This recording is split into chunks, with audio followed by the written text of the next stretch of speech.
Hey y'all, hope everybody's having a good day today. I know my last video just stopped abruptly. I don't know if that was the Lord saying, all right, enough of this, let that go. Move on to something else, or what happened. I still haven't figured it out, but it's all good. So this is kind of sort of a part 2 to that. Had some really crazy stuff. You know how you move in certain neighborhoods and you feel like, okay, this is a safe neighborhood. I'm not on the bus line, and the most things that make you feel safe, you're out in the suburbs and there's police presence all the time. So we are fortunate enough to live in what I would deem a safe neighborhood. And so I was going home the other day and saw a lot of police at this apartment complex. Didn't really know what was going on. I'm not a rubbernecker. I'm trying to get where I'm going. So I saw it and I just kept moving. And got home, turned on the news, and come to find out the police were surrounding this apartment complex 3 minutes away from my house because there was a murderer on the loose. I mean, and of course, when you hear things in the media, child, it was the most, right? So they're talking about this guy that was from Gulfport, Mississippi, didn't even have any ties to this area that we know of, and it ended tragically, but it all supposedly started because his children's mother, something was going on. He thought, I don't know if it was a fact or he felt it or whatever was going on, but he felt like something was going on between his children's mother and one of her co-workers. And from what I read, and I'm saying this, so I hope I'm not putting untrue things out there, because I read this, so I'm just repeating what I read. He supposedly killed the baby mama's co-worker, kidnapped her. I don't know what he did with her, because by the time he got out here, they didn't say nothing about her, but you know, you're getting bits and pieces of the story. So somehow he ends up in the Houston area from Gulfport, and he's literally, somebody called and said that they spotted him at one apartment complex. Supposedly, when the police cornered him, I don't know if he brandished the gun or he shot at the police, because I read conflicting stories on that fact. And then he ran into another apartment complex, and so now the police have the complex surrounded. They had a school that's right down the street from this apartment complex. They had the school on lockdown. Nobody could come or go. Nobody could get in the school. Nobody could come out. It's a junior high school, and now it's night, daylight savings time, and it's dark outside, and these kids are still in school. People that were in their apartments couldn't leave.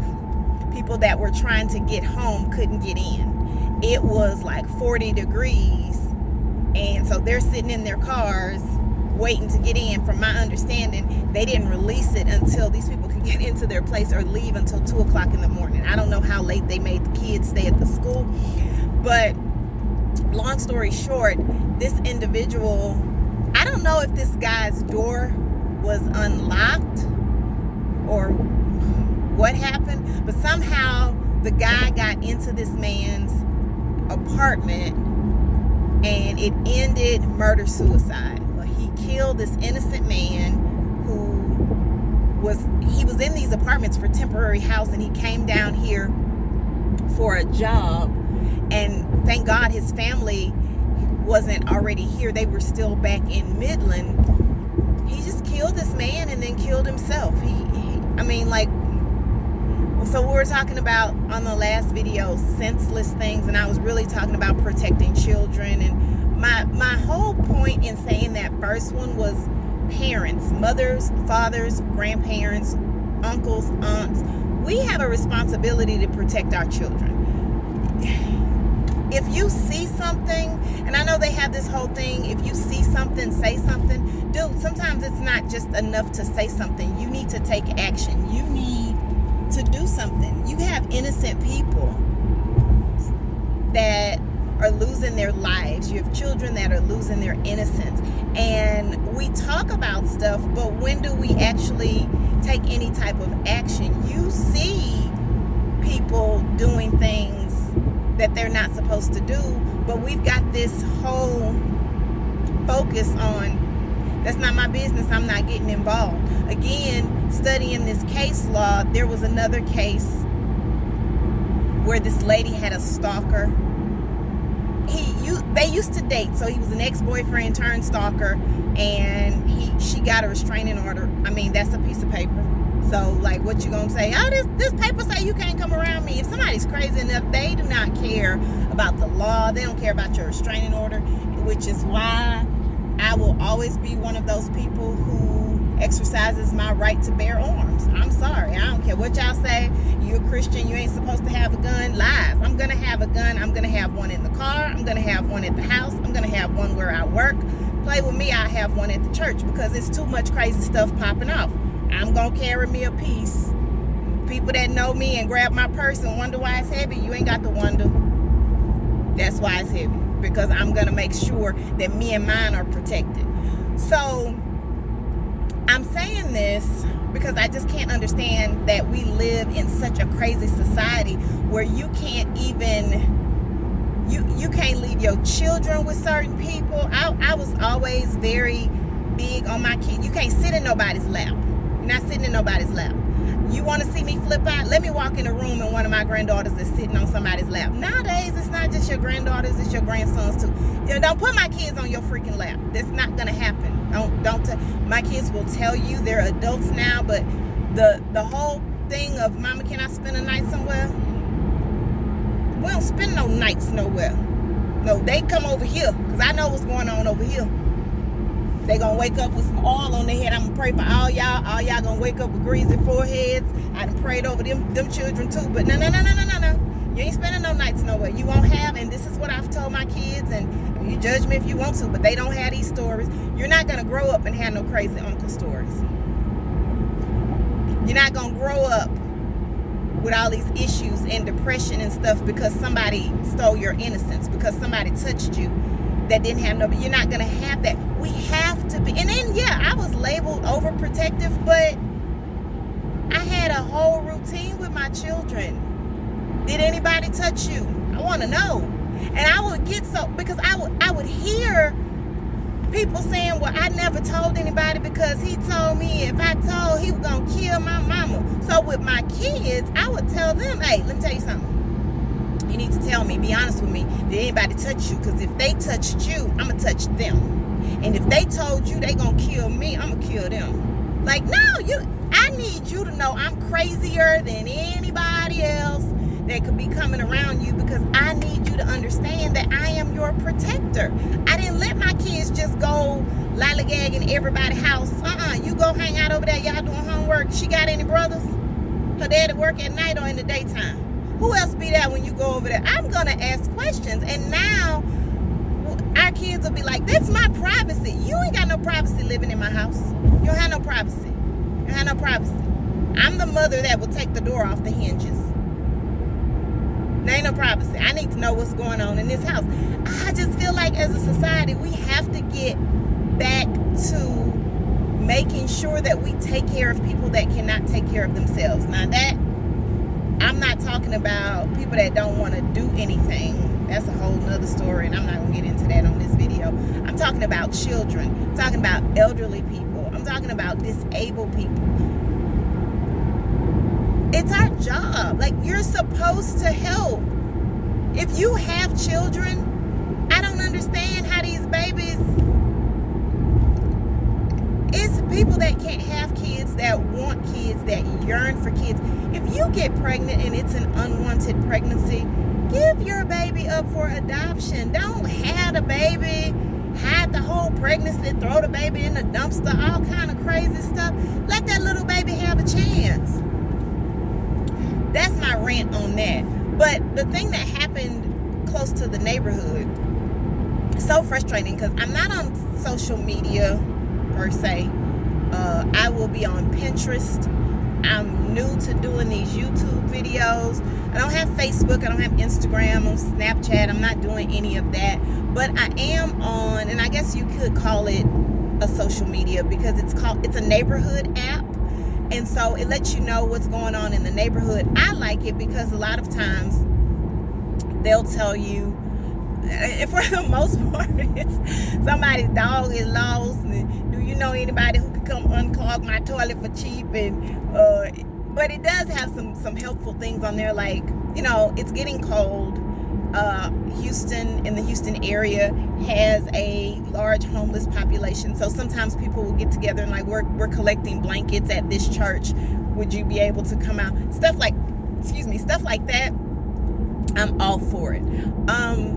They also will put on there, hey, there's a needy family. If anybody has some extra clothes and size, this, that, and the other, they lost everything in a house fire, and we come together as a community and we help them.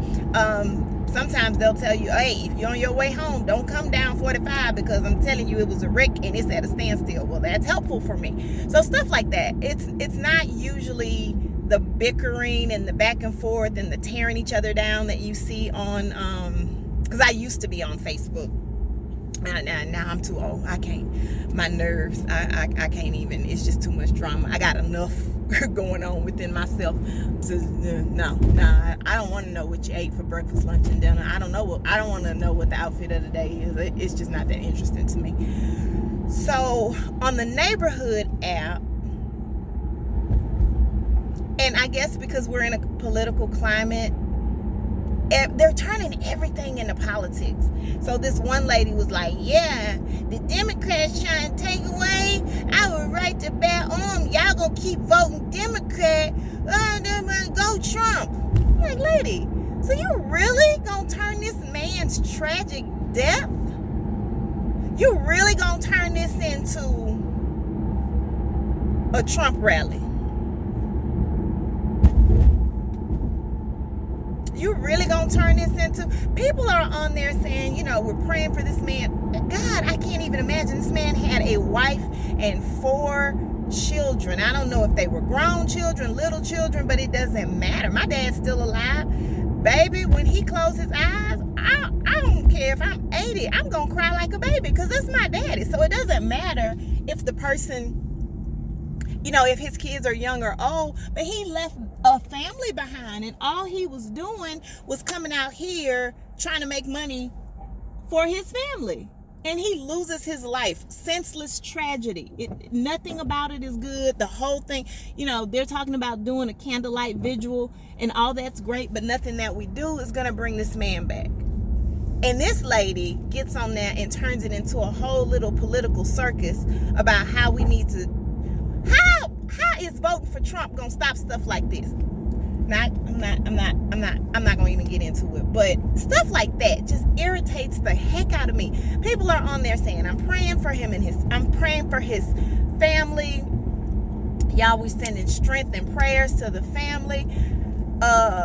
What can we do to help this family? Can we do a GoFundMe? Do they need anything? You know, it's concerned people because this happened in our community, and this helper gonna get on here talking about some Democrats. Girl, shut up. This ain't got nothing to do with Democrat, Independent, Republican. A man lost his life. So that's my point. Like, we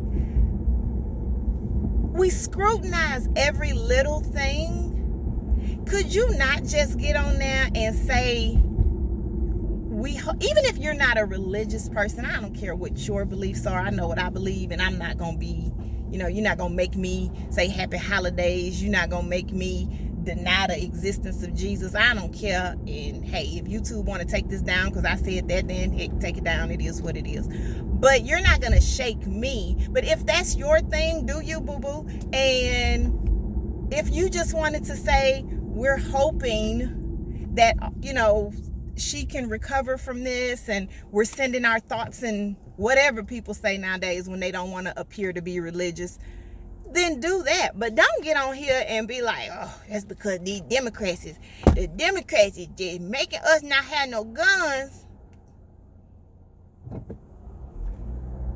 The Democrats is not the reason this man died. This was somebody that for whatever reason felt like a freaking train. Jesus, why do I keep coming this way? He has no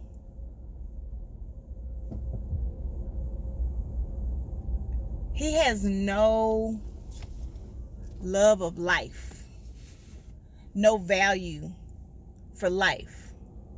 Because he just took this man's life for what? Because you hiding from the police? You hiding from the police. You don't want to get caught. You know what you did back in Gulfport. You was already wanted for murder. You didn't want to suffer the consequences. Baby, this is Texas. They will put a needle in your arm and then party that night like nothing happened. But they probably would have had to send him back to Gulfport. I don't know.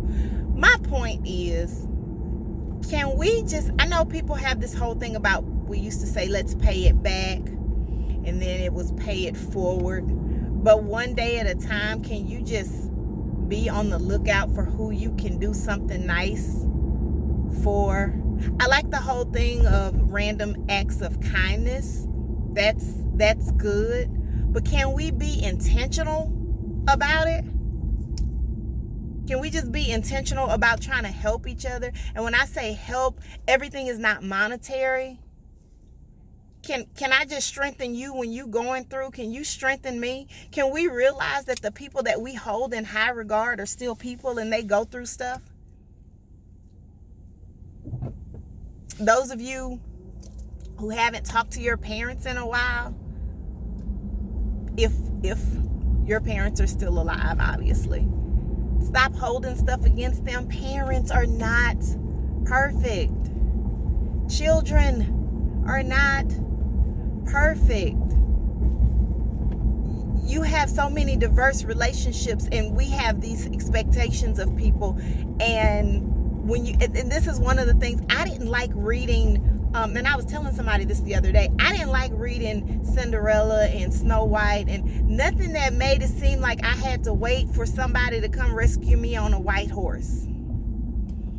I don't like that we put that in our kids' mind. Like you can't do anything unless somebody comes and does it for you, and then you'll be free.